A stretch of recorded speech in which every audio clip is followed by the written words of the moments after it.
Senhores e senhoras, sejam bem-vindos ao nosso webinar de hoje sobre o tema de técnicas de detecção de mudança, hoje, que é dia 3 de julho. É um prazer recebê-los. Eu sou José Augusto Sapienza, coordenador acadêmico do Sistema LabGIS, e junto com Eduardo Passo, nosso parceiro de longa data, e a PCI Geomatics, no Canadá, nós oferecemos uma série de webinars, já tem pouco mais de um ano, tivemos vários temas. Se há interesse em outros temas como classificação de imagem, correção geométrica, ortoretificação, construção de modelos digitais de terreno a partir de quadros estéreos de imagem óptico, radar, vários tópicos já foram pautas desses nossos encontros. Vocês podem encontrar todos eles no nosso canal no YouTube. Tá disponível lá para quem quiser ver. Basta digitar Sistema LabGIS no YouTube. Eles acham facilmente lá o nosso canal com diversos vídeos que já foram pautas do nosso encontro. Sempre prazer recebê-los, ter esse momento que a gente, ao menos para mim, escapa um pouco da rotina e vem falar de temas úteis e específicos sobre técnicas, ferramentas e metodologias de sensoriamento remoto, análise espacial e outros tópicos das geotecnologias. Sejam... Eduardo? Sinta-se à vontade. Boa noite.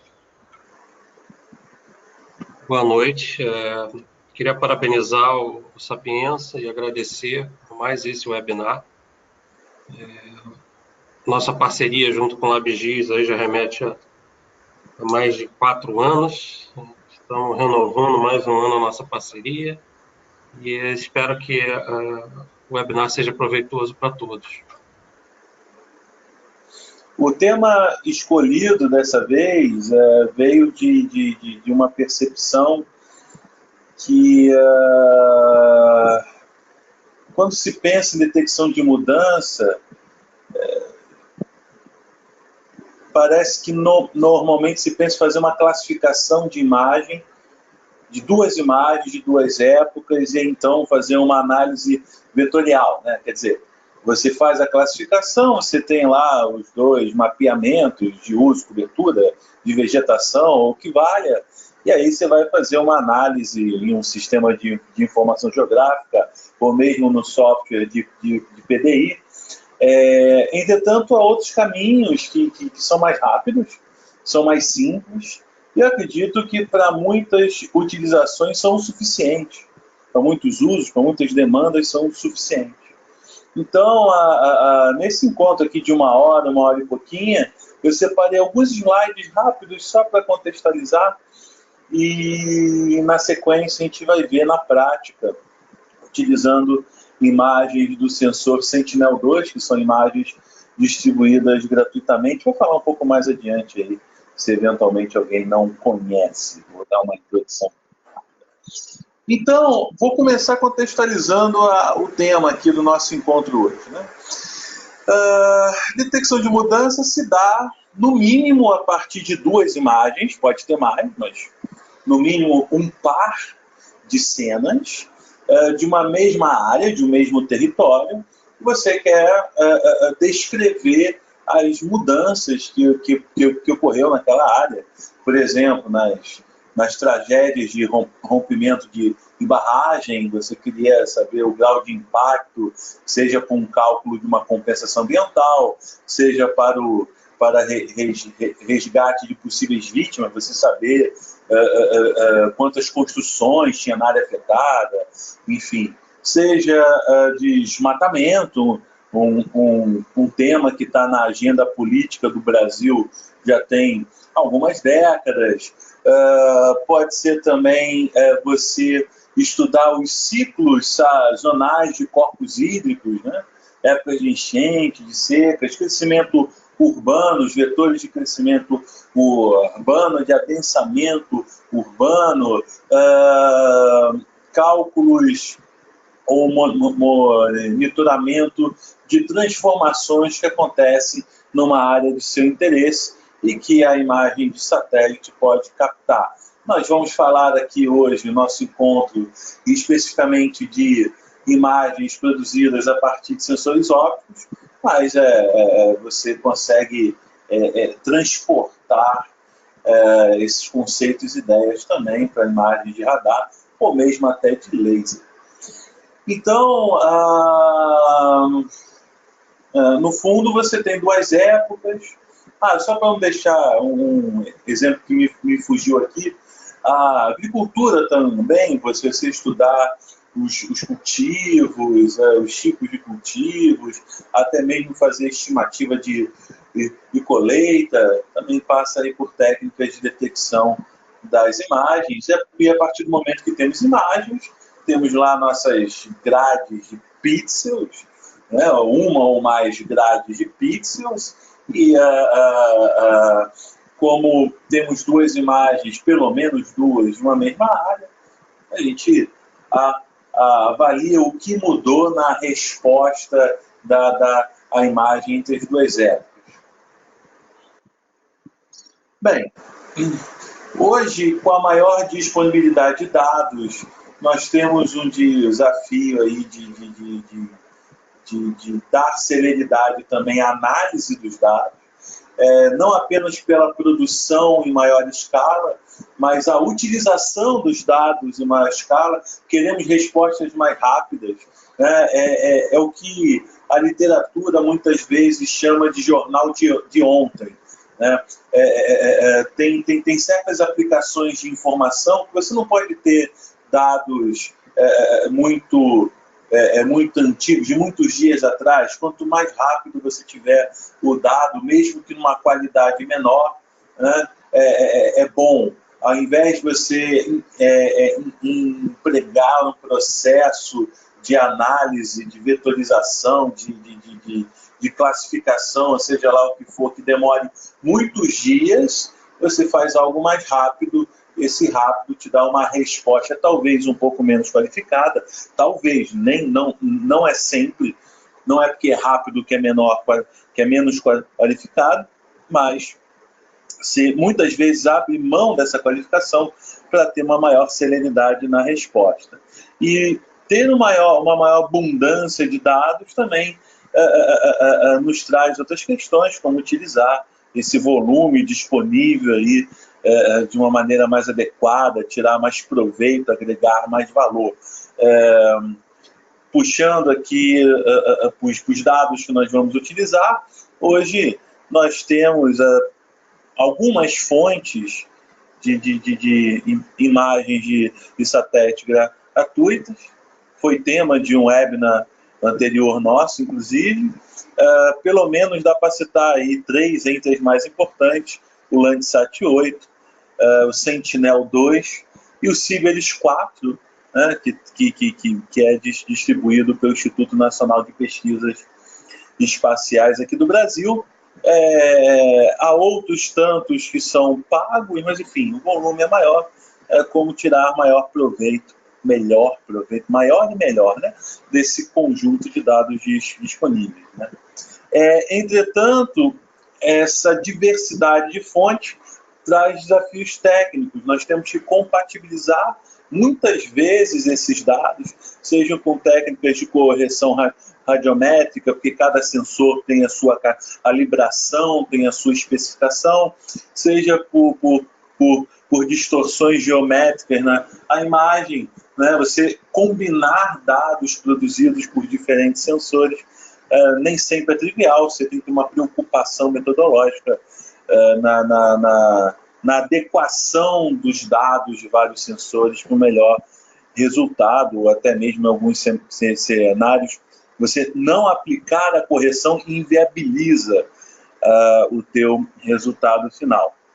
Essas técnicas de detecção de mudanças, sejam essas que nós vamos ver hoje, ou sejam aquelas daquele caminho, como eu disse no início, mais recorrido, ou está mais no imaginário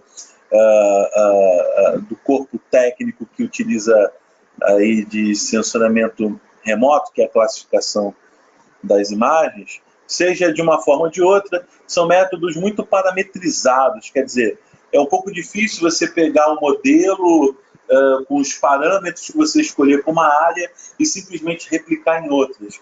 Muitas vezes você tem que ajustar esses parâmetros. Tem uma série assim, de limiares de corte, parâmetros de sensibilidade e afins, que você tem que ajustar. Então isso limita, às vezes, uma plena automatização para qualquer área, né? Ou pelo menos o desafio de se conseguir isso é maior. Eu entendo que há várias técnicas hoje de detecção de mudança que acabam passando ao largo da literatura corrente, principalmente em português. Então, tem vários métodos que estão ganhando espaço, né? Tem um conjunto maior de pessoas aplicando. Entretanto, acho que merece assim, ou uma obra completa, ou uma boa parte de uma obra só para essas técnicas. Está faltando um pouquinho ao meu entender. Então, esse conhecimento fica muito disperso em artigos científicos, em relatórios técnicos, que dificultam um pouco a nossa prospecção, nosso estudo, né? Alguns exemplos aqui de detecção de mudança, só em algumas imagens aqui estáticas, de duas épocas, né? Aqui é de uma área em guerra, Oriente Médio. Não é recente, então não me falo agora exatamente de onde é, mas a gente pode ver que várias construções foram destruídas, né? Então você pode fazer detecção de mudança a partir disso. Aqui é uma área de queimada em uma banda só, a gente só está olhando uma banda, por isso está em preto e branco, né? Uma área de queimada. Quando você olha a imagem, você consegue, houve uma queimada recente aqui, ok. Só que você quer quantificar a área, né? Você quer medir, você quer delimitar o polígono da mudança, porque isso permite você, na sequência, executar uma série de análises a partir dessa nova informação geográfica. Quando está na imagem dessa maneira, é só uma sequência de pixels que o nosso cérebro, quando olha uma imagem e olha a outra, percebe a diferença, né? Mas quando a gente delimita esse polígono daqui, que inclusive pode ser manualmente, há pessoas que fazem isso, há estudos que fazem assim. Se for pouca área, né? Se for poucas mudanças, uma extensão territorial pequena, isso é viável, né? Mas quando você cresce por área ou quantidade de mudança, começa a ficar um pouco mais complicado.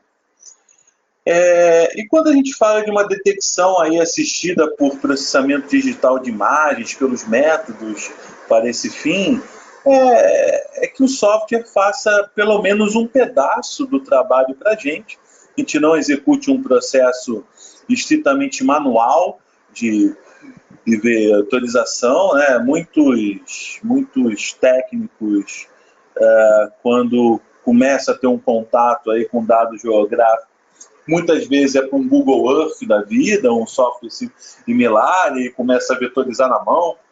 Depois ele vislumbra uma série de outras possibilidades com softwares com poder analítico muito mais amplo, né, do que, por exemplo, o Google Earth. E não, você tem como fazer esse processo mais automatizado, até mesmo totalmente automatizado. Não é muito simples, porque é muito paramétrico, é o que eu estava falando agora há pouco, mas é possível. Mas o assistido, você também, talvez em 1 hora, 2 horas, você consiga um bom resultado a partir, inclusive, de imagens e sensores gratuitos. Bem, o principal caminho metodológico, tem várias propostas, mas o principal caminho metodológico é você olhar a resposta radiométrica em uma data e a resposta radiométrica daquela mesma área numa outra data e ver o quanto mudou. quanto essa resposta mudou. Se eu estou fazendo uma comparação entre duas respostas radiométricas, evidentemente elas têm que ser comparáveis. É um pouco aquele papo de agora a pouco, que você tem que tratar os dados de diferentes fontes para que eles sejam comparáveis, né? Ou então podemos utilizar índices como o NDVI, que é um índice bem conhecido, ou tantos outros, para fazer a comparação. De certa maneira, os índices são respostas radiométricas derivadas das bandas entregues pelo sensor. A gente pode entender dessa maneira, né? A análise de séries históricas, quando você olha mais de duas datas, também é interessante. Imagina assim, por exemplo, você tem várias imagens de uma unidade de conservação, por 10 anos de imagens, de 6 em 6 meses, quer dizer, você tem 20 imagens. E aí entra uma nova imagem para ser analisada, e nessa nova imagem teve um caso inédito de uma queimada, ou um escorregamento de massa, ou uma ação antrópica que mudou sensivelmente uma parte da cobertura vegetal. Ora, você tem 10 imagens no passado, mesmo com as variações sazonais da vegetação, seja pela época do ano, seja pela intensidade de chuvas naquele ano, seja por uma série de outras condições climáticas, que acaba incorrendo em uma variação que podemos dizer que é natural daquela vegetação.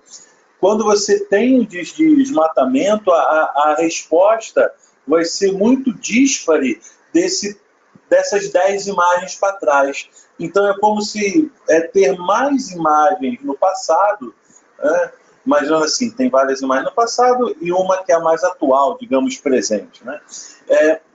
Quando você tem uma variação abrupta, isso é mais perceptível quando tem uma série histórica do que quando, por exemplo, você tem só uma imagem no passado, né? Então, a série histórica também ajuda nesse processo. Podemos compor a resposta radiométrica com uma série de outras informações espaciais, ou para ajudar a descrever a mudança, a entender que mudança é. Às vezes, a gente fica pensando, eu quero detectar só se houve uma mudança. Ok, esse é o primeiro passo. Mas você também pode utilizar esses métodos para te ajudar. Que mudança aconteceu? Foi um transbordo de um corpo hídrico? É um período de seca e aí áreas que estavam submersas agora estão expostas? É uma queimada? É uma ação é uma área urbana que se expandiu? É uma vegetação que se regenerou entre duas épocas? Enfim. Então, não apenas descrever se houve mudança, mas também aferir que tipo de mudança aconteceu, né? E aí você tem vários caminhos, enfim. A gente vai ver um caminho aqui rápido, porém poderoso hoje. Nosso encontro aqui é curtinho, né? Mas tem uma mira de possibilidades. Jalbia, por exemplo, foi tema de webinars passados. A gente também teve um de correção de imagens, que também ajuda nesse processo aqui. Então, tem algumas imagens só para ilustrar. Quando eu estava falando dos índices, acredito que a maioria de vocês, ou pelo menos a maioria que já tem um contato razoável com o sensoramento remoto, conheça o NDVI, mas para quem não, é um índice que você calcula a partir de duas bandas, a infravermelha próxima e a vermelha, e aí você gera um índice que varia entre -1 e +1. Ele tende a dar respostas mais próximas de 1 quando é uma vegetação, principalmente com maior densidade foliar, mais presença de clorofila, tá? Maior densidade foliar faz o índice aumentar. O índice dá perto de -1 quando é água. Aí tem alguns comportamentos bem conhecidos sobre o índice, que ajuda a gente, inclusive, em outras técnicas, sem ser detecção. É um índice bastante aplicado e documentado. Mas esse é só um exemplo, há vários outros índices. A literatura, assim, teve uma época, mais ou menos na segunda metade da década de 90, que eu brincava dizendo, gente, todo mundo quer lançar um índice para botar seu nome. A literatura acadêmica estava propondo um monte de índice, a maioria não vingou, não é aplicado, né? não apresenta grandes vantagens frente a outros, mas todo mundo queria lançar um índice para chamar de seu. Hoje em dia isso está mais calmo. Outro exemplo aqui de NDVI, dá para ver as áreas verdes, né, com plantação na maioria aqui, está dando a resposta mais alta. Nas áreas que está com um solo exposto, um estágio mais inicial da vegetação, da plantação, é um pasto, né? Está mais baixo, dá para fazer um deparo aqui, e a área urbana também aparecendo, aqui, né? Aparece aqui umas vilas, umas construções e tal. Mas também podemos utilizar classificação, como eu mencionei, um exemplozinho de classificação, um outro aqui. Então, essencialmente, você teria que fazer duas classificações numa mesma área, por exemplo, dessa área daqui, né? Fazer duas classificações e aí você vê o que mudou de um ano para outro. Né?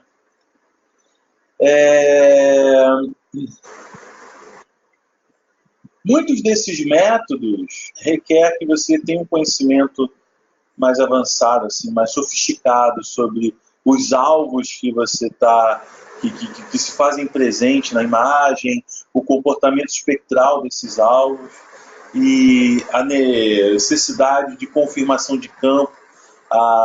As técnicas de detecção, podemos entender que elas dão apontamento, elas dão alerta. Se você for lá no site do INPE, você vê lá o projeto DETER, que é detecção de desmatamento em tempo real, que é um projeto do INPE, que é usado como insumo para vários trabalhos aí técnicos, acadêmicos, aparece na mídia também.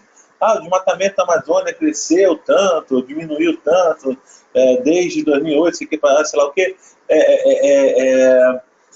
Muitas vezes se valem desses dados, tem uma série histórica enorme, mas eles chamam de alertas. É um exemplo só de um projeto aí grande, antigo, robusto, e que creio que alguns de vocês conheçam. É fácil achar no Google, DETER, DETER, INPE. Acha lá o site facinho. Você pode, inclusive, baixar os dados. Enfim. Mas eles chamam de alerta, porque eles não estão garantindo que houve um desmatamento, a detecção de mudança que eles estão interessados, ali é desmatamento, né? Eles não dão certeza, eles fazem apontamento, parece que teve, precisa de uma confirmação de campo, né?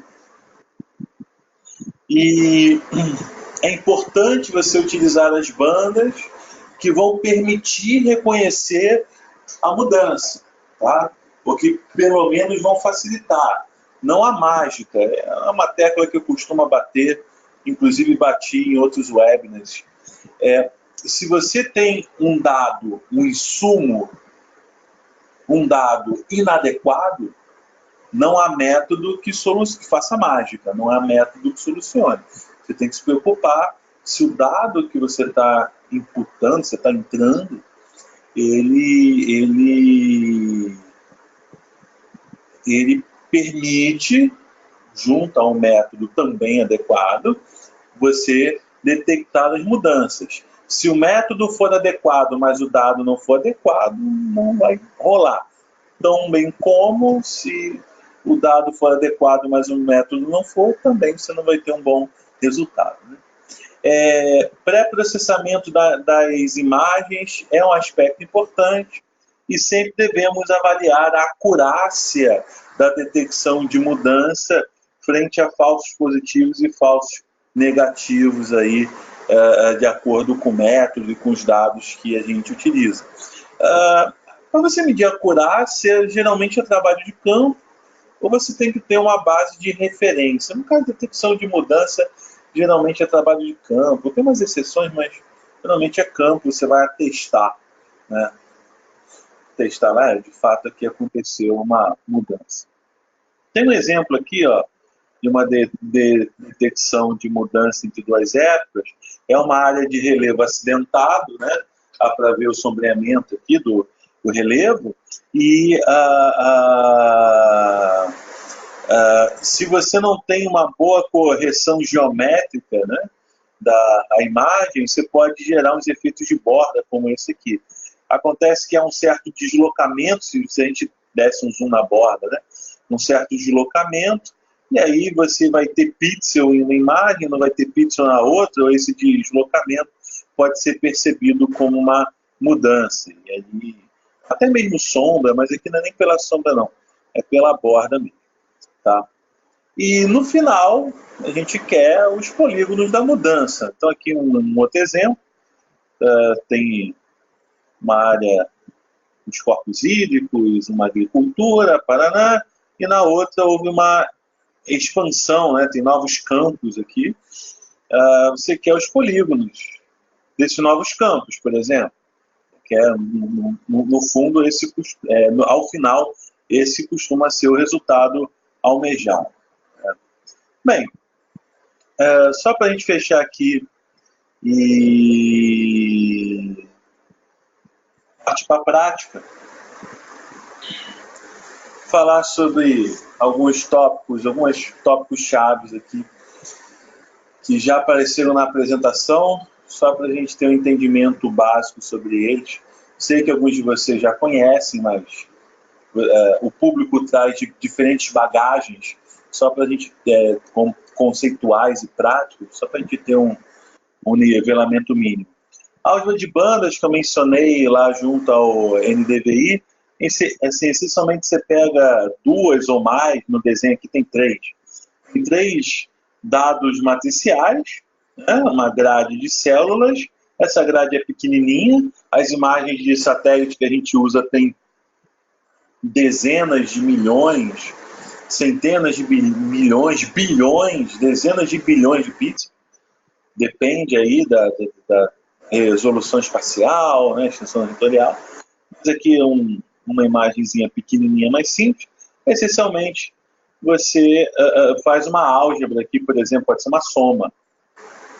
Ele está fazendo isso aqui, está fazendo uma soma, tá? Tá. Olha lá,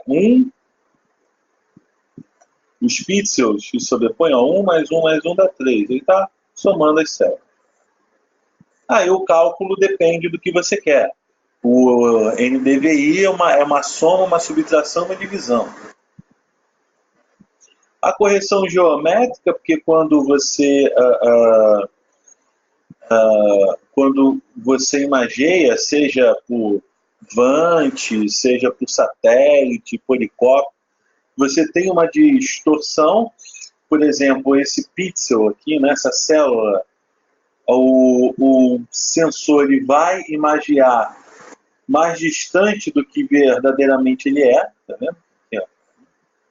Ele vai rebater essa porção do terreno numa área que é mais distante, tá? É a mesma coisa, se a gente pegar esse pixel que está logo abaixo dele, ele vai ser rebatido muito mais próximo, né? A distância, a gente pode ter um exemplo de distorção aqui, né? Que a distância entre o centro desses dois pixels é muito menor na superfície do que na imagem. Ele abre um triângulo aqui, né? Fica grande. Então, esse aqui é uma das distorções, é a principal distorção geométrica que a gente tem, e a correção trata de você pegar o pixel que está aqui e trazer ele para cá. Você rebate ele sempre na ortogonal, por isso o nome é ortofoto. Todos os pixels estão rebatidos na ortogonal. Aqui também, tá vendo? Onde ele cai, sem a ortoretificação, e com. Onde ele cai sem, com. Alguns distorcem mais, outros distorcem menos, depende. Tá? Então essa correção aqui é importante para você comparar. Afinal, se o sensor da outra imagem, você tem uma outra imagem, é sempre pelo menos duas. Se o sensor da outra imagem está aqui, a distorção desse pixel já é outra, né? Tem que, ó, já vai cair em uma outra posição. Não cai mais nessa, cai nessa, enfim. Você precisa ter um cuidado com essas correções. Também a correção radiométrica, os sensores têm sensibilidades, calibrações diferentes. Até mesmo o mesmo sensor, dependendo das condições ambientais, o mesmo sensor pode ter alterações na sua calibração, ou então um sensor ser recalibrado ao longo do tempo. Isso aconteceu algumas vezes já. Ele tem uma calibração inicial nos seus primeiros meses de operação, até que a equipe lá de especialistas decide recalibrar, reajustar, e aí as respostas das imagens que são entregues podem ser alteradas por isso. Então tem toda uma correção radiométrica com cálculo de reflectância, cálculo aí de topo de atmosfera, de base atmosfera, remoção de nuvem, equalização de alvos, pseudos variantes, uma série de métodos e técnicas que eu não vou falar aqui, porque não daria tempo, para se fazer esses ajustes, dependendo das comparações e tudo mais, tem diferentes níveis de impacto. Bem, as bandas do Landsat 8 eu já tinha os lá de pronto, resolvi deixar com a fonte aqui, mas na verdade a gente vai usar o Sentinel-2, né? Aqui é o site onde você baixa, é um dos sites, tem outro, é uma das fontes. Aqui as bandas e algumas informações técnicas sobre ela. Eu não me preocupei em gastar um tempo aqui mostrando como faz download de imagem de Sentinel-2, porque nós já fizemos isso em um webinar passado, tá? Foi o webinar de classificação de imagem orientada a objeto. A gente fez isso e tá no YouTube. E fazer o download em si tem muito vídeo, tem muito tutorial. O próprio site da Agência Espacial Europeia tem lá passo a passo, então isso está bem documentado, é bem ferramental, assim, bem operacional. Então também deixei de fora. Tá? Antes de falar do software em si, vamos à prática. Bem, nós vamos utilizar o Geomática versão 2018, que é a última versão 2019, vai sair aí talvez dentro de um mês ou dois. Sempre é lançado em agosto aproximadamente, julho, agosto, setembro. 2018 acho que foi lançado no final de agosto, se eu não me lembro bem. 2019 deve vir aí previsto para essa mesma época. Eu estou com a última versão lançada.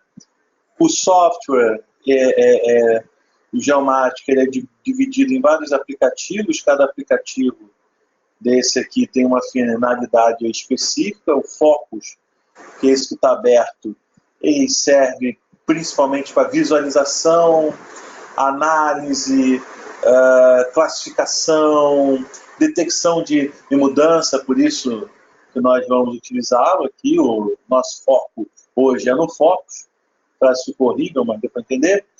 O Ortho Engine já é para a correção geométrica da imagem, ortoedificação, mosaico, extração de modelo digital de terreno. O Modeler já tem a função de você criar fluxos de processamento, visualização 3D, enfim, cada um desses aqui tem uma finalidade. Já estou com focos abertos, projeto em branco aqui, vou adicionar 2 imagens de Sentinel que eu já separei. Eu vou compartilhar esses dados com vocês, tá? Eu vou compartilhar as imagens brutas, assim, da maneira que eu baixei lá do site do SciHub, do Copérnicos, aquele link que estava no slide. Vou passar os slides também, que tem links, né? Tem referências ali que vocês podem querer consultar depois. Só que eu não trouxe os dados in natura, não. Eu já fiz um corte neles. Se eu fosse processar ao vivo aqui a cena do Sentinel-2 inteiro, ia demorar muito. Aí eu só fiz um corte. Eu peguei a imagem grandona e cortei só um pedacinho que me interessava. Não interessava não, porque eu achei que ficaria interessante aqui para o nosso estudo. Esse aqui é o Rio Xingu, tá? Esse aqui é lá na Amazônia. Tem uma área de proteção ambiental, de proteção integral aqui, por isso que tem o respeito, né? Acho que até avança aqui, ó. Mais ou menos, tá? Poderia ter trazido o vetor dela, mas acabei que não trouxe. Mas é mais ou menos daqui assim, ó. Mais ou menos, tá? Uma coisa mais ou menos assim. Então você tem uma área de proteção, mas isso para o nosso exemplo nem é tão relevante. E eu tenho uma imagem de 2016, 6 de agosto de 2016, e a outra de 5 de setembro de 2018. Então tem um espaço aí um pouco mais de 2 anos, tá? Eu cortei esse pedaço, ó, porque já no olho aqui, se a gente pega de 2016 para 2018, ó, a gente vê que teve um avanço aqui, né? E aqui já é no interior da unidade de conservação. Já tinha o início de processo deflagrado aqui, ó, dá para ver, né? De supressão, e o processo avançou substancialmente em 2 anos. Aí. Então dá para olhar as 2 épocas. Tudo bem? Senhores, uma coisa que eu esqueci de mencionar. As perguntas vocês podem fazer a qualquer momento, tá? A gente vai ter um espaço no final para responder, tá bom? Então sintam-se à vontade. Tem uma área, né, a interface da plataforma aqui no GoToWebinar, que é chamada Perguntas. Se tiver interface em inglês, que depende da configuração Questions, vocês podem digitar as perguntas ali, que no final a gente vai dar uma atenção a elas, tá? Então, aqui 2 épocas, muito que bem. Eu estou olhando até uma composição. Sim, o que a gente está interessado aqui é a mudança na cobertura vegetal, tá? Nesse nosso exemplo. A gente poderia estar interessado no regime de cheia do rio, mas aí não teria que ser 2 imagens praticamente na mesma época, né? Seria bom que fosse 2 imagens talvez do mesmo ano, ou de vários pares de vários anos, né? Mas de épocas mais chuvosas, a cabeceira do rio, né? E épocas de maior seca. Enfim. Então, o que mais? Então, a gente está numa composição de cor aqui que é chamado na literatura de cor verdadeira. Eu tenho uma certa cisma com esse nome, mas isso é uma outra história. Mas costuma ser chamado de cor verdadeira. Não é a melhor composição para você detectar mudança em vegetação. Eu falo isso visualmente mesmo. Eu nem estou falando a método de analisar, não. Visualmente, a gente olhar as 2 imagens e perceber melhor as alterações. Então eu venho aqui no mapa RGB para escolher. Vamos lá, cadê aqui? Então, eu tenho aquelas bandas, digamos, clássicas do óptico, que eu trouxe aqui. Azul, verde, vermelho, infravermelho próximo. O Sentinel tem outras bandas, mas eu fiz um filtro por causa do volume de dado e o tempo de processamento. Tá? Nós poderíamos também usar todas, não mudaria em nada prático. A gente pode fazer assim, né? Assim, na verdade. Aí depois eu posso espalhar. Eu troquei, hein? Peraí.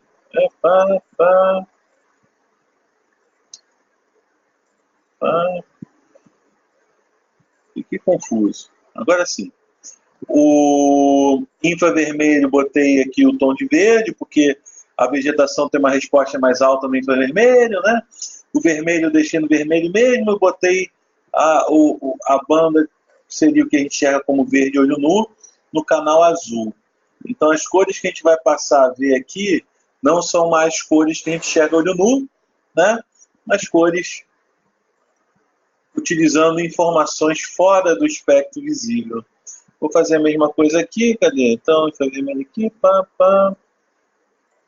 Faço um espalhamento de contraste, que é bem típico desse tipo de software de PDI, né? Olha lá, fica como a cobertura vegetal verde, né? E a área com solo exposto, com agricultura, fica num tom ou roxo, ou um verde mais claro, e também fica melhor da gente perceber a rugosidade. Tá vendo essa rugosidade? O nosso cérebro usa isso também para diferenciar. Não é só o tom aqui que é um verde mais vivo, aqui um verde com um pouco de roxo, né? Talvez mais opaco. A textura que a gente tem aqui, que é dado principalmente pelo sombreamento das copas das árvores, é diferente dessa outra área. Então, enfim, nosso cérebro utiliza isso para diferenciar não só a cor, mas a textura. Então, dá para fazer assim, a comparação. Ó, o que aconteceu?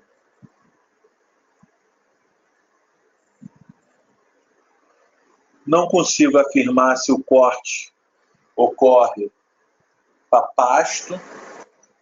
Não parece agricultura, só se estava na época da colheita nos dois. Pasto ou só a exploração da madeira.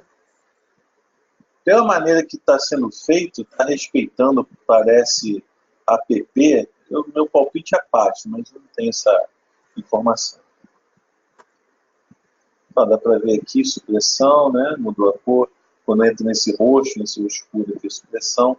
Essa área mais escura aqui é um indício de queimada recente, tá? Uma área que queimou recentemente. A resolução da imagem não permite a gente ver mais de perto ali com detalhe, mas enfim. A gente pega aqui para cima também, ó. Teve algumas expansões aqui, por exemplo.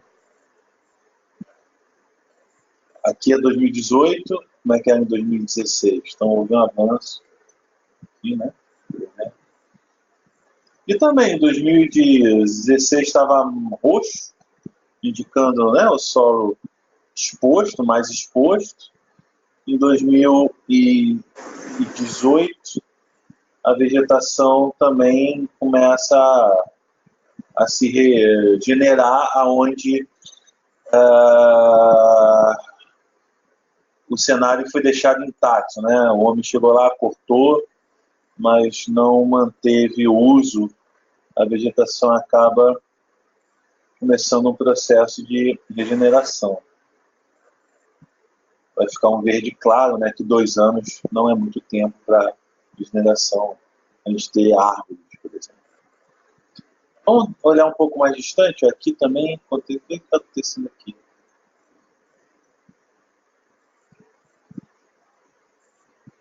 Ó, em 2016 também teve avanço aqui, ó, queimada recente. Aqui também avançou, ó, 2016, 2018. Poderíamos fazer essa análise visualmente, vetorizar, e iríamos gastar um tempo, evidentemente, talvez botar alguns estagiários para fazer isso, né? Mas seria um processo mais custoso, em termos de tempo, de diferentes outros tipos de recursos. Então, o que eu vim apresentar aqui como uma possibilidade, um caminho metodológico para a detecção de mudança, é uma análise que é feita em cima da diferença da resposta radiométrica por pixel. É uma análise por pixel. Tá? Então, eu vou pegar os pixels das duas épocas, 2016 e 2018, vou comparar a resposta, comparo as respostas, e aí depois eu digo assim, olha, se a alteração for maior do que tanto, for menor do que tanto, estiver nessa faixa daqui, eu vou considerar como uma mudança importante, né, uma alteração importante, então vou criar um polígono vetorial naquela região. Então, tem essa análise pixel a pixel das duas épocas, tá, digamos assim, e depois um corte, um limiar de corte que nós vamos expular para dizer, olha, se tiver fora desse corte daqui, é uma mudança significativa na resposta do dado, eu vou apontar então que ali é uma área que houve uma supressão de vegetação, por exemplo, ou até mesmo uma regeneração, que não é muito o caso aqui, entre os 2 anos. Vamos lá, vamos começar a fazer. Antes, eu vou fazer uma calibração radiométrica. Não é o foco aqui, mas não queria deixar de, pelo menos, mostrar um passo de pré-processamento para chamar a atenção disso. Gente, cuidado com o pré-processamento, que isso pode impactar na qualidade do resultado final. O nosso encontro é curtinho, não dá para exaurir. Os tipos de pré-processamento, até disse vários, mas assim, esse aqui é assim, esse aqui é assado. Então eu botei um para representar esse conjunto de passos de pré-processamento que a gente tem que prestar atenção. Então, eu venho aqui no menu suspenso. O Geomática tem um módulo de correção atmosférica, tá? Tem um pacote de correção atmosférica e eu vou fazer reflectância chamada de TOA, sigla TOA, topo de atmosfera, como dá para se ler aqui, tá? Então, uma reflectância de topo de atmosfera. Eu vou tirar do valor bruto, digamos assim, o valor original que vem, que isso depende do sensor, mas ele vem com uma calibração específica, inclusive pode ser uma calibração diferente para as duas épocas, e mais.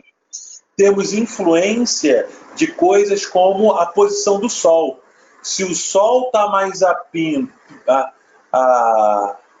pino no domo celeste, né? Ou se ele está mais próximo do horizonte, ou seja, está mais próximo do meio-dia, ou está mais no início do dia ou no final do dia, a taxa de incidência dos raios solares que são refletidos para o sensor muda.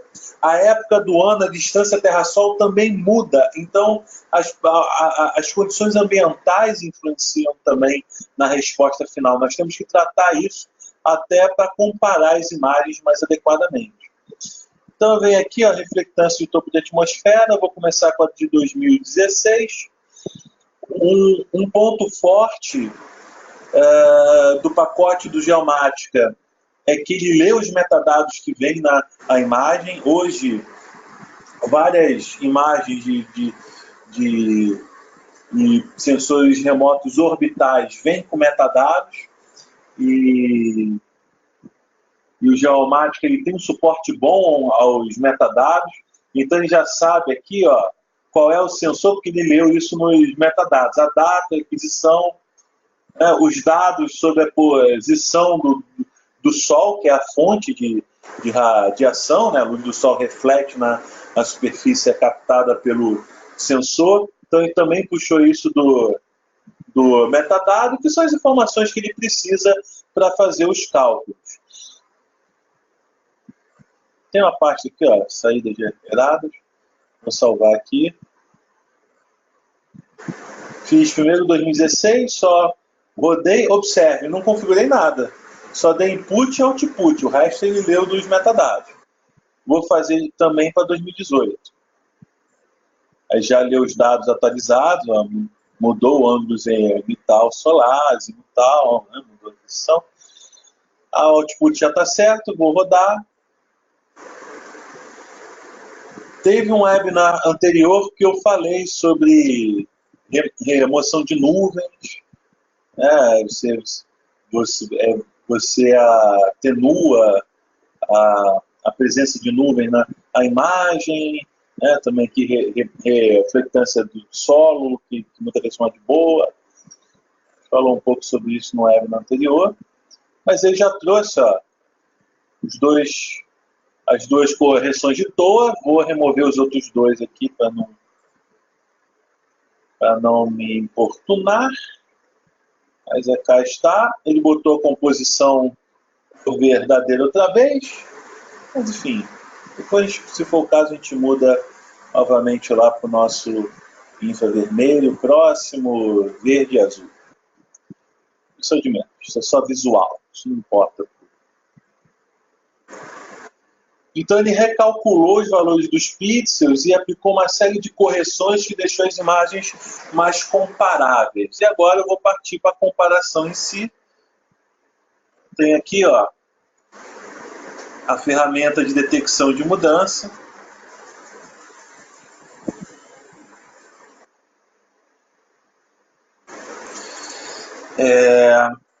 Ele pergunta quais são as duas imagens. Essa ferramenta só faz uma análise entre par de imagens, tá? Há métodos que trabalham com mais. E vocês escolhem as imagens. Vou botar na ordem cronológica, digamos assim. E fica mais fácil a gente gravar. 2016 e 2018. 2016 é a primeira, é o A. 2018 é o B. Ele pergunta que tipo de cálculo você quer fazer pixel a pixel, você quer fazer a diferença, ou se você quer fazer a divisão, a taxa, a razão, né? A razão. A menos B ou A sobre B. Isso é importante, essa é uma decisão relevante para o resultado final. Se você faz assim, vamos pensar em uma banda só. Pode ser o infravermelho próximo. Imagina só o infravermelho próximo. Num certo pixel, um pixel aqui qualquer um aqui, em 2016 ele tinha um valor, por exemplo, de 0,8. Como ele está em reflectância já, ele está entre 0 e 1. Ou entre 0 e 100 se você multiplicar por 100, porque ele é um percentual. Quando você fala em reflectância, qual é o percentual da energia que incidiu, foi refletida e captada pelo sensor. Tá? Então, uma taxa, né, que vai de 100%, seria uma espécie de um espelho, toda a energia que incidiu, refletiu e foi captada pelo sensor, ou 0, né, que teve uma total absorção. Enfim, então, imagina que é 0,8 no infravermelho em 2016. E em 2018 estava 0,6. Tá? 0,6. Se você faz A menos B, dá 0,2. 0,8 menos 0,6. Se você faz A sobre B, vai dar 8/6, vai dar 4/3, né? 1,33. Isso, né? 1,33 é outro número. Quando você faz A menos B, se A for maior do que B, o número dá positivo. Se o B for menor do que A, for maior do que A, o número dá negativo. Se a gente inverter esse exemplo, né, fosse 0,6B, 0,8B, desculpa, 0,6A, ao invés de dar 0,2, daria menos 0,2. Se você faz um menos o outro. Você faz a divisão, dá 1,25. Nesse exemplo, se fosse o contrário, né, 0,6 dividido por 0,8, daria 3/4, daria 0,75. É outro número. Quando você faz a taxa A sobre B, se A for maior do que B, o número dá maior do que 1. E se B for maior do que A, o número dá menor do que 1. Entre 0 e 1. Então, e não é só o valor que muda. Quando você faz a diferença, se você tem dois valores altos e subtrai, é capaz de dar uma diferença alta do que quando, por exemplo, você tem dois valores baixos. Você faz lá 0,9 menos 0,7. Né? Você dá 0,2. você faz 0,09 com 0,07, são dois valores baixos. Dá 0,02, se é a diferença. Mas a taxa vai dar igual. A divisão vai dar igual. O mesmo número. Então, dependendo de como você quer analisar a diferença, você utilizar um ou utilizar outro importa. Mas você quer ver a taxa de variação de um ano por outro, ou você quer ver o valor absoluto de variação de um ano por outro? Tá? Valor absoluto não, valor em si. Valor escalar ou uma razão. Tá? Depende do que é mais interessante. Quando você analisa duas imagens só pela resposta radiométrica, assim, você tem um tipo de detecção só, normalmente é diferença. Taxa mais com índices, em cenários onde você tem vários tipos de diferenças, enfim. O valor da diferença, no nosso caso, possivelmente será mais útil, mas vale testar o resultado por mais de um caminho também. Tá? Aí ele pergunta se você quer que o módulo disso daqui ou não. Olha, como são dois números positivos, a radiância 2018 e 2016 são números entre 0 e 1, não tem como a divisão dar negativa. A divisão daria negativa somente quando um dos números fosse negativo, mas como domina de 0 e 1, isso não pode acontecer. Na diferença já pode acontecer. Na taxa pode acontecer se ao invés de ele estivesse utilizando a reflectância, estivesse utilizando o NDVI, por exemplo. Que como ele é de mais 1 a menos 1, eu posso ter, no ano é menos 0,7, no outro ano é 0,1. Eu posso ter números negativos, aí vai dar um valor negativo também. Mas nesse nosso caso de reflectância, não. Então, você pedir um módulo da taxa para reflectância ser inútil, porque os números já são todos positivos. Mas a diferença, não. Você quer fazer um módulo, você só quer saber a diferença em termos de módulo, não importa se foi de 0,6 para 0,8 ou 0,8 para 0,6. Importa que a variação foi de 0,2. Se é isso, se é assim que você entende na tua análise, você pode marcar, na verdade você deve marcar o valor absoluto. Tá? Você vai desprezar o sinal, né? Você vai fazer um módulo, tá? Mas aí desmatamento e regeneração vai cair no mesmo, vai ter o mesmo valor, né? Porque eu posso ter uma área que era pasto e regenerou, nesse caso não, porque a diferença de tempo é pouco, mas imagina em um caso que sim, a diferença fosse grande.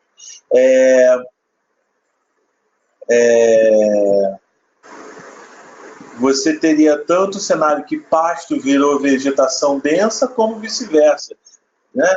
E como você está pegando valor absoluto, os dois vão estar positivos, né? Se você não pede, um vai estar positivo, por exemplo, de pasto para vegetação, e o outro vai estar negativo, que era vegetação virou pasto. Então, se você quer saber o sentido da mudança radiométrica, se aumentou, diminuiu ou não, só a amplitude da diferença em termos absolutos. Tudo bem? Depende também do que você quer. Tá? Como eu quero, se eu estiver interessado em desmatamento especificamente, eu posso marcar que aí já é uma maneira, no próximo passo, de eu tirar eventuais regenerações, eu ficar atento à perda, né, à diminuição. Tá? Transformar em percentil é o seguinte, é que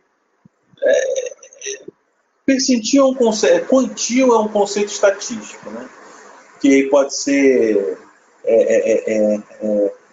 dependendo de quantos quantis, em quantos pedaços você divide o seu dado, você dá um certo nome. Percentil você divide em 100 pedaços iguais. A ideia é assim, imagina que você tem... eu vou dar um exemplo que não é com pixel, que eu acho que é mais lúdico. Imagina que você tem uma turma numa sala de aula. E a turma fez uma prova, já se sabe a nota dos alunos, e a direção da universidade vai dividir os alunos em 3 grupos para aplicar aula de reforço, para fazer alguma coisa. Aí vai dividir assim, olha, 1/3 que tirou as menores notas na prova, o 1/3 do meio e o 1/3 que tirou as melhores notas. Você divide, então, se a turma tem 60 alunos, você divide em 3 grupos de 20. Aquele primeiro 1/3 que tirou as menores notas, tirou no meio, tirou as maiores. Sim? Tudo bem? O que você precisa fazer para dividir nesses terços? Ordenar os alunos pela nota. Imagina que você pega uma tabela no Excel. Tabela no Excel. Exemplo simples. Assim. Você tem o nome e a nota. Ordena pela nota, né? Crescentemente. Os 20 primeiros é o menor. Tá? O de 21 a 40 no meio, 41 a 60 é o final. Pronto. Você dividiu em 3 quantias. Isso é quantio. Você ordenar os valores que você tem e dividir em grupos de mesmas quantidades. Só que, é claro, ele vai fazer aqui com o quê? Com os pixels. Que pixels? Os pixels das diferenças. E vai dividir em 100 pedaços, ao invés de 3 em 100. Né? Então, aquele 1% que tem o menor valor de mudança, entre 1 a 2% de menores valores de mudança. Então, é a mesma lógica da sala de aula, só que ao invés de 3 é 100, você tem que ordenar os valores das diferenças, sejam absolutas, se assim quiser, ou não. Diferenças ou taxas, ou razão. Tá? Eu acho o cálculo do percentil fundamental. A não ser que o valor absoluto te diga alguma coisa, o percentil te dá uma possibilidade de análise bem mais interessante para você saber assim, o que é corte e o que não é. Vou dar aqui. E não era RGB, não. RGB ele faz um negócio meio zoado. Ele combina a banda da diferença com as outras bandas da imagem. Se ele fazer, eu faço outra vez. O que ele faz? Rapidinho, combinou as bandas. Não estou interessado nisso, não.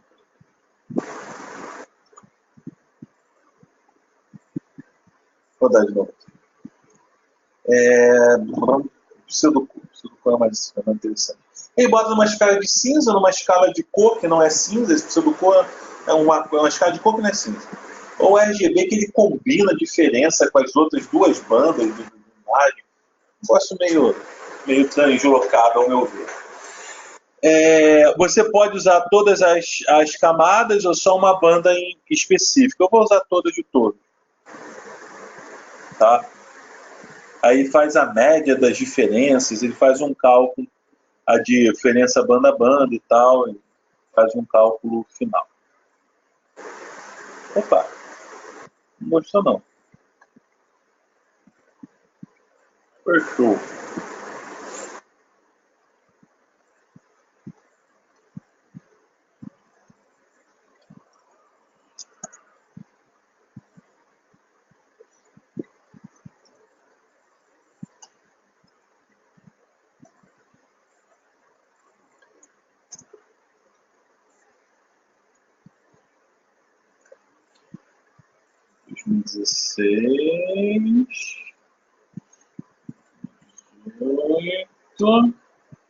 Diferença não absoluto, percentil, pseudocor.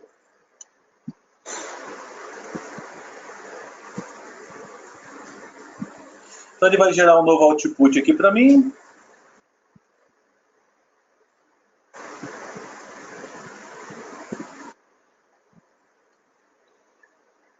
Esse número aqui é do percentil, tá? Então, aqui até um pouco depois de 1% dos menores valores. Tá? Essas áreas em azul aqui são baixa variação. Minto, falei errado. Esses baixos valores aqui, como a gente fez 2016 menos 2018, tá? Quando o valor dá baixo, é porque 2018 era maior. Então é onde você teve um ganho nas bandas em 2018. Mas dá para ver, por exemplo, aqui, ó, se a gente fizer uma comparação rápida entre as imagens,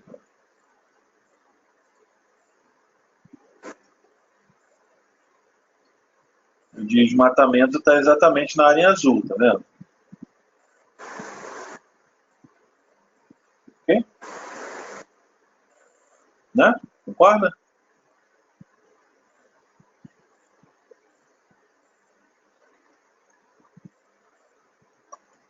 O vermelho está na área de ganho.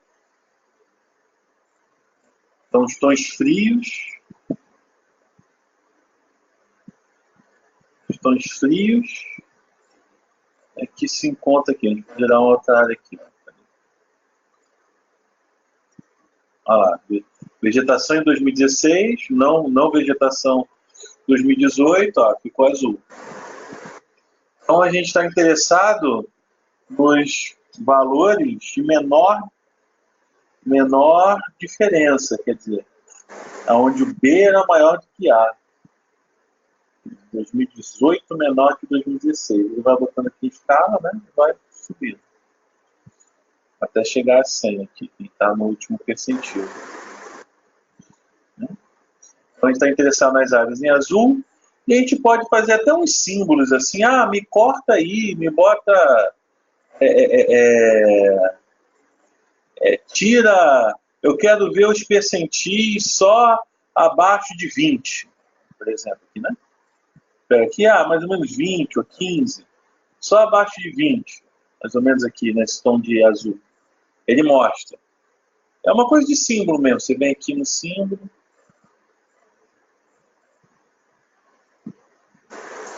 E você muda assim, a simbologia dele, tá? Para criar as faixas e tal. Por exemplo, vou fazer aqui, só um exemplo rápido aqui, sério. Não é tão... Aqui, ó, vou botar intervalo de 25 e 25. Eu vou dividir em 4 cores. Olha lá. Como é de 0 a 100, é o percentil, é de 0 a 100, né? Percentil vai dar de 0 a 100. Então é do primeiro grupo, é do primeiro quantil até o centésimo quantil. São números inteiros. Tá? A gente pode fazer assim, né? De 0 até quase 100, pode botar aqui 100. Ele botou essas 3 cores. Então você pode usar o símbolo para ver as diferenças. Ah, será que está aqui, ó? Será que a gente pega bem? Olhando até o 25, a gente pega bem o desmatamento? Você tem que olhar aqui pertinho, né? Fazer análise. É a parte paramétrica. Aqui é bem paramétrico. Você tem que olhar e avaliar como é que era antes e depois, para ver a detecção da mudança.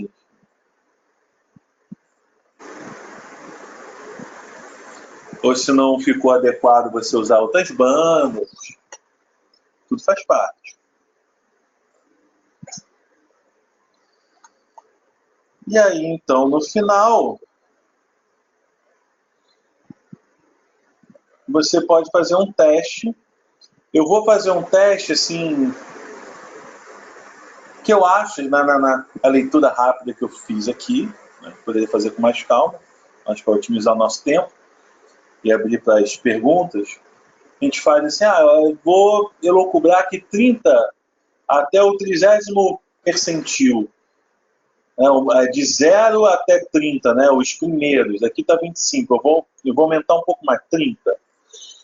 até o 30º, eu vou reconhecer como uma mudança significativa e vou gerar um polígono vetorial a partir disso. Aí a gente vem aqui na biblioteca de algoritmos do PCI, que tem várias coisas aqui para várias coisas, né? E já está até aqui no recentemente utilizado, é o Explorers, em português fica meio que o conjunto fonético meio esquisito, mas exatamente para você gerar o vetor a partir da detecção de mudança, um outro dado matricial. Então aqui eu vou dizer qual é o dado de input. Eu posso só salvar, assim, eu posso gerar só para ver na tela, ou eu posso salvar em disco, eu escolho, deixar só na tela. E aqui eu configuro os parâmetros. Tá vendo? Então aqui o input, o output vai ser só na tela. E aqui eu digo assim, qual é o valor mínimo para considerar a mudança? 0. Qual é o valor máximo? 30. Qual é o quanto no mínimo o polígono tem que ter em pixel? E como é 10 por 10, né? A gente pode botar o quê? Pode botar um hectare, que daria 100, né? Daria para dar... não, é 10 mil, né? Daria 1000, não é muito. Não. Tá, vou chutar aqui 20 pixels, tá? Não, tá errado, peraí. É 100 metros quadrados cada pixel. 100 metros quadrados, se eu quiser 100 mil, 10 mil, é 100 também, né? 100 pixels seria 1 hectare, que é 100 metros quadrados, vezes 100 dá 10 mil metros quadrados. Se a gente quiser fazer com 1 hectare, se quiser fazer com menos, fazer com meio hectare. Você pode botar uma área máxima também, se quiser. Esse índice de complexidade aqui, ó, é um cálculo que é feito à razão da área pelo perímetro. Se você tem um polígono mais regular, como esse ou como esse, você tem uma certa razão da área e do perímetro. Mas se você tem um polígono assim, a razão da área pelo perímetro é bem diferente desses outros aqui. Então, você pode utilizar esse índice também como um critério para filtrar os polígonos. Não vou usar, vou deixar de 0 a 1, que é toda a amplitude, vou rodar. Ele já gera os polígonos, a gente vai avaliar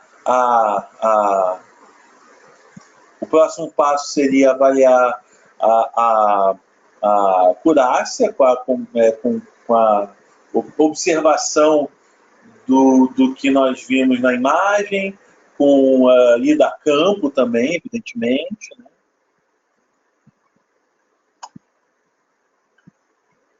Olha lá, a gente botou uma área pequena, tá vendo? Ele deu umas coisas de sombra, poderia ter crescido a área. Vendo aqui, ó. Isso aqui a gente pode resolver com uma nova execução, aumentando a área mínima. Essas áreas muito irregulares, podemos utilizar o índice de compactidade. Tá? E se a gente achou que ele foi muito otimista sobre o desmatamento,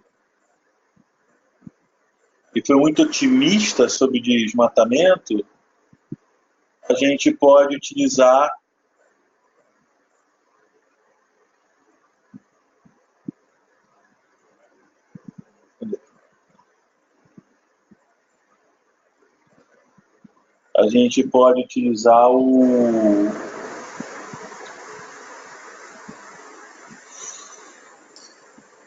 o linear de corte, a gente muda, né? Aqui, por exemplo, ó, ele deu um polígono aqui, ele fica esburacado, pela forma que o algoritmo gera. Dá para passar uns filtros para tirar esses buracos aqui, isso é possível. Olha lá, tá vendo?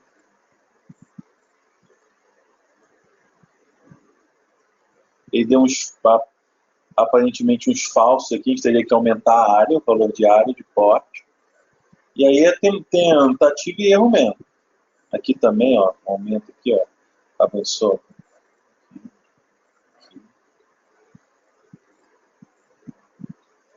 Teve avanço, né? Tá?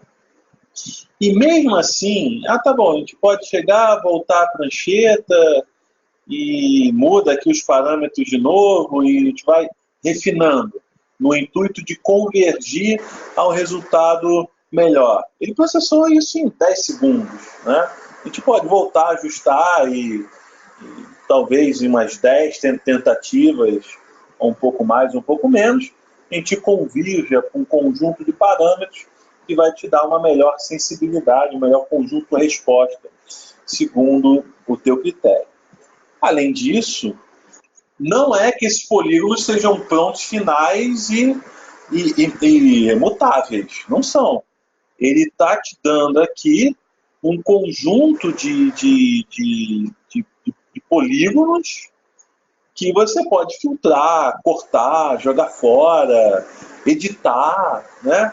Ele acelerou o processo de identificação das áreas, mas não necessariamente te dá uma resposta definitiva.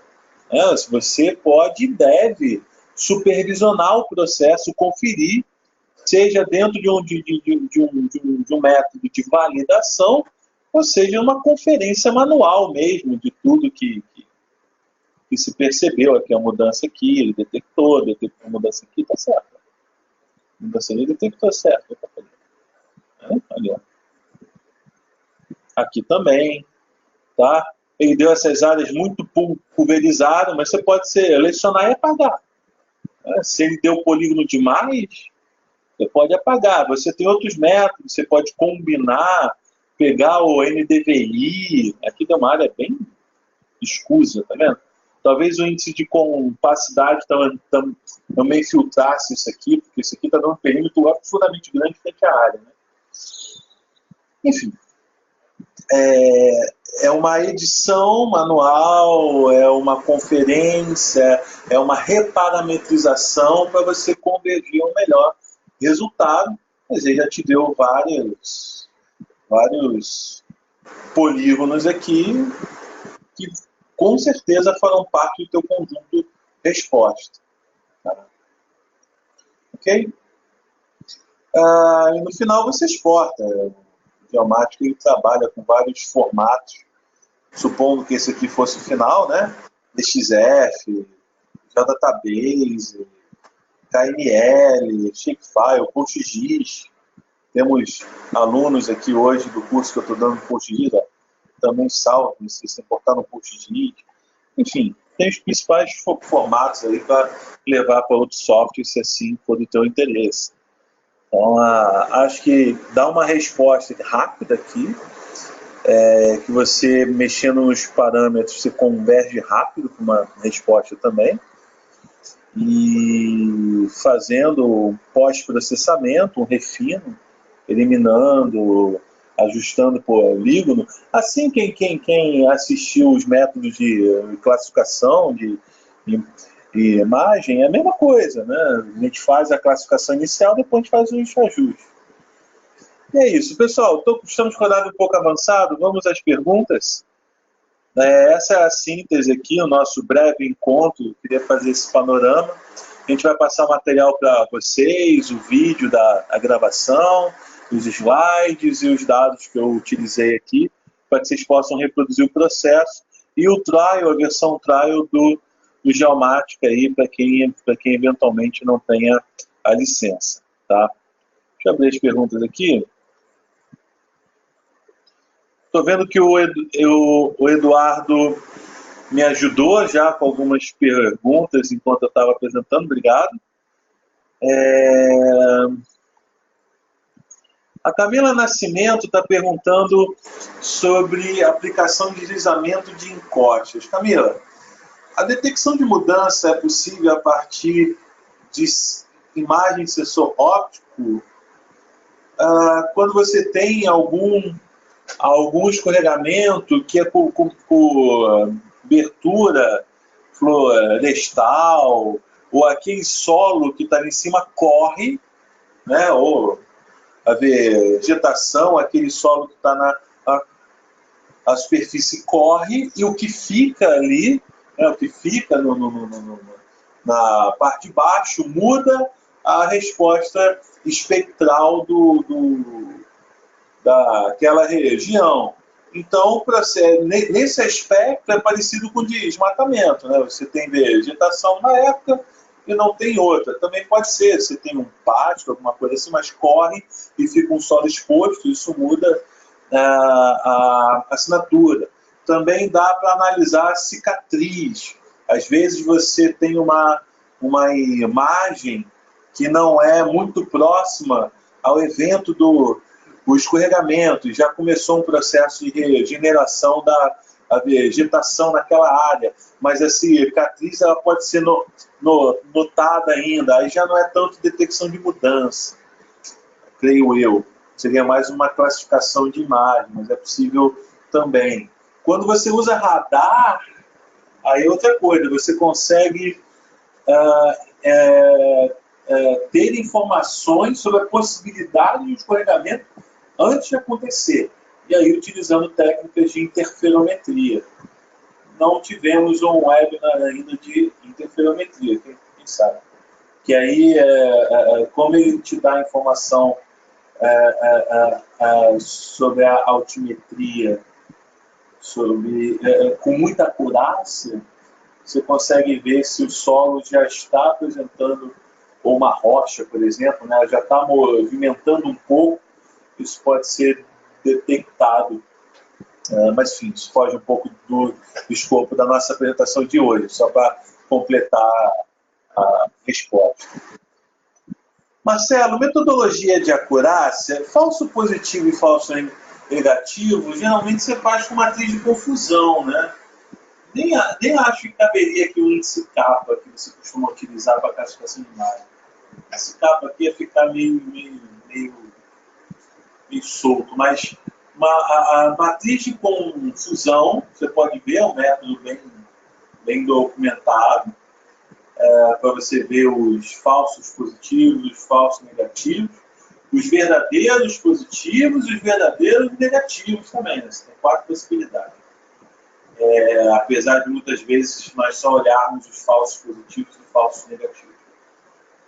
Mas no mínimo, você pode fazer uma conta de percentual. Olha,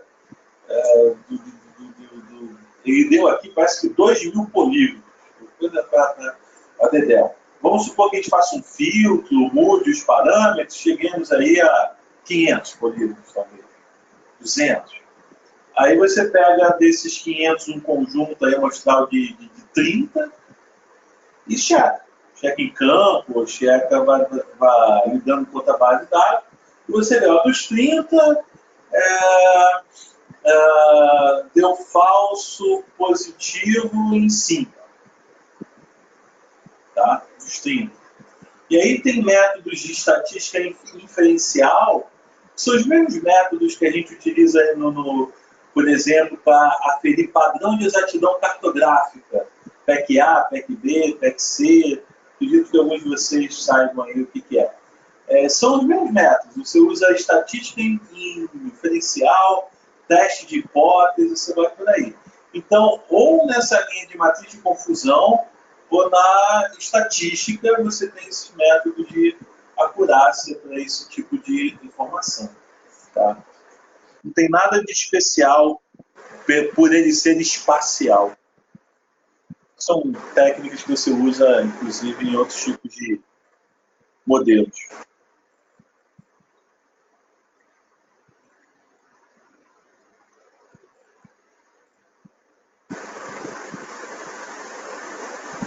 Júlia, os valores azuis são os valores mais de menor diferença. Observe que a gente configurou na diferença, quando eu disse lá, vou botar a ordem cronológica, porque essa ordem ela é importante. Como eu botei 16 com 18 e fiz A menos B, quando o valor dá baixo, é porque B era mais alto do que A. Sim ou não? Ok? Como eu fiz A menos B, o valor dá baixo, né? É quando você tem a maior diferença, que B era maior do que A. Tá? Como a gente utilizou várias bandas, a perda de vegetação não implica em uma perda no valor radiométrico, são coisas diferentes. Depende do tipo de alvo que nós temos aqui. Nós usamos 4 bandas. Ele fez uma conta, ele fez uma média dessas diferenças, a gente poderia utilizar só o infravermelho, por exemplo. Tá? Poderíamos. Mas utilizamos as 4 bandas. O infravermelho é uma resposta muito clássica. A vegetação, valor alto, e esse pasto, esse solo exposto, é valor baixo. Então, com certeza, a gente já saberia de antemão que uma supressão da vegetação, uma diminuição da resposta radiométrica no infravermelho próximo. Só que como a gente utilizou várias bandas, isso misturou. Tá? E aí o que eu fiz? Foi no visual. Eu vi, onde aconteceu o desmatamento está em azul. E azul é valor baixo. E como eu fiz A menos B, então eu não fiz valor absoluto, né? Eu não usei módulo. Então é onde B é maior do que A. Aqui, nesse primeiro grupo, é onde B é as maiores diferenças de B para A. Então deu valores baixos. A menos B deu baixo. Se eu faço 5 menos 20, dá menos 15.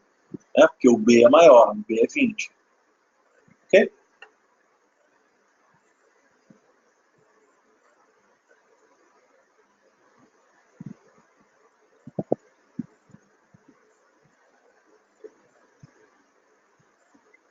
Vamos ver aqui.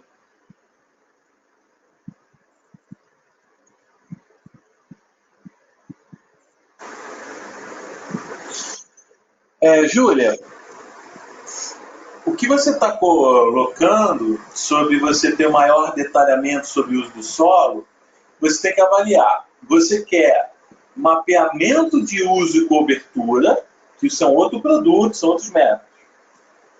Já é uma classificação de imagem. Tá? Que lá você vai detalhar o uso em um ano, 2016, vai detalhar o uso para o outro ano, 2018. Tendo, então, os dois mapas de uso, você pode fazer a comparação entre as classes, não mais valor de reflectância, não. Os dois conjuntos de polígonos. Você viu que mudou de um para o outro. Esse é um outro caminho. Não passa por que a gente está vendo aqui. Mas sim, por outro lado, é possível a gente pensar em não apenas saber a mudança, onde aconteceu alguma mudança, mas tipificar que mudança foi. Eu estava falando até um pouco na apresentação, né? Aqui, os polígonos que ele me deu, aqui houve uma mudança, segundo o parâmetro lá de 0, do percentil 1 até o 30. Né? Mas, para classificar a mudança, eu teria que aplicar outras ferramentas daqui em diante. Porque essa que eu usei, quando eu utilizei lá o Explorers, ele só me dá os polígonos, ele não classifica A, B, C. O que a gente poderia fazer assim, por exemplo, vamos supor, aonde houve perda são os menores percentis. Aonde houve regeneração foram os maiores. Eu posso rodar o Change Detection fazendo aqui o corte. Não, desculpa, não. Expose. Fazendo o corte aqui, né, de 0 a 30, que aí seria a perda, e outro, por exemplo, de 70 a 100, aí eu chamaria de ganho. Por exemplo, tá? Por exemplo. Se eu tivesse esse comportamento. As mudanças menores quer dizer perda, e as mudanças de maior percentil quer dizer ganho, ou vice-versa.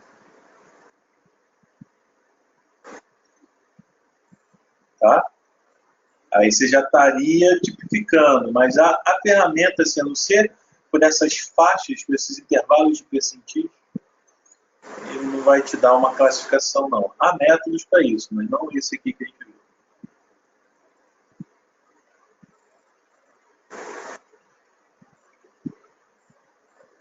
Bem, pessoal, nosso tempo já está avançado. Vamos à última pergunta aqui.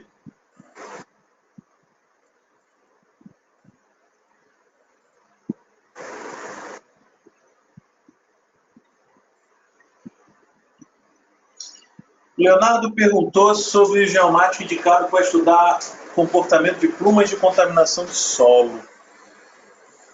Não vejo, Leonardo. Eu vejo assim.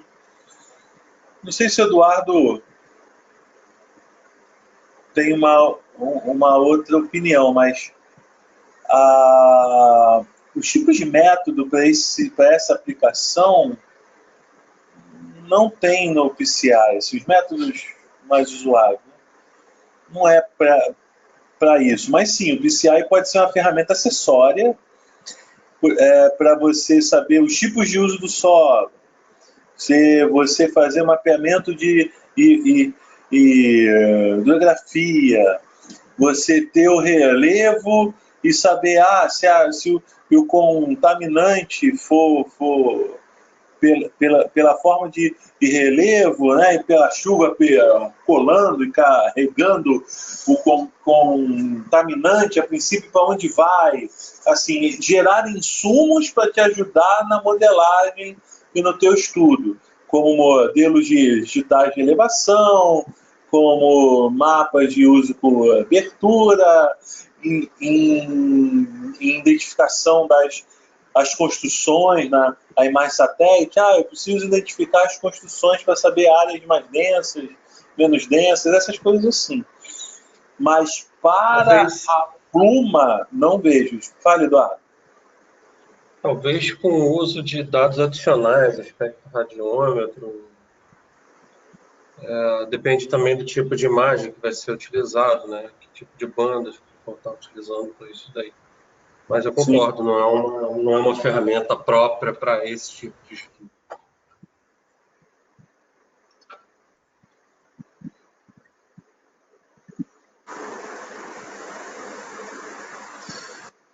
Bem, pessoal, nosso tempo está estourado. Queria agradecer. Respondendo rapidamente a pergunta a Daiane, que é curtinha, sobre mudanças que já se tem tipificação do solo. Sim, por exemplo, map bioma, né? No fundo, você tem um mapa de classificação de uso com abertura já em raster. Você pode gerar um mapeamento no software aqui, ou se você já tem mapeamento pronto, você pode utilizar para ver as mudanças de um ano para outro, ou entre vários anos. Sim, ele tem as ferramentas, seja o mapeamento de uso em vetor, ou seja, o mapeamento de uso como raster, para você comparar. Tá? Ok? Bem, pessoal, agradeço a atenção de todos. A gente vai disponibilizar o material. As perguntas que não foram respondidas, tivemos aqui algumas, a gente deixa os nossos contatos, tá? Eu não botei aqui, mas vou botar agora o dos dois. E também vamos disponibilizar junto com o material do curso, o trial, os dados, a gravação, as imagens. Deixa eu só escrever aqui os e-mails. Eduardo, é globalgel.com.br ou só .com? globalgel.com.br. Tá certinho aqui, né? Então, os nossos contatos vão na apresentação. Sintam-se à vontade de entrar em contato, será um prazer atendê-los, respondê-los. E aqui tem esses links, vão nos slides também. O Geomática tem um licenciamento especial para estudantes, que eles chamam de estúdio. Nesse link aí há mais informações. E um dos principais lançamentos da versão 2018 foi o módulo de análise orientada por objetos para imagens satélite. Foi tema já de 4 webinars nossos. Então lá no YouTube tem uma documentação aí também sobre as funcionalidades desse novo recurso.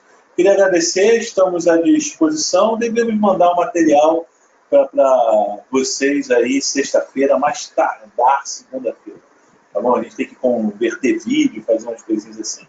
Mas em breve mandaremos. Eduardo, algumas últimas palavras? Tem algumas questões só. Além da licença específica para estudante, a PCA disponibiliza licenças com valores diferenciados, bem promocionais para instituições educacionais. Lembrando, foi tema de pergunta aí também, né? Não somente esse, mas toda a série de webinars que foram realizados utilizando o Geomática e outros também pelo LabGIS, eles estão no canal do LabGIS lá no YouTube. Então, podem estar visitando para pegar essas informações adicionais de webinars realizados anteriormente. Então, mais agradecer a sua pessoa, Sapienza, por mais esse webinar, a toda a equipe aí do LabGIS, um grande carinho, e manter a nossa parceria por muito mais tempo. Um abraço a todos e boa noite. Um abraço, Eduardo. Obrigadão. Nós que agradecemos a confiança depositada aí. Tchau, abraço.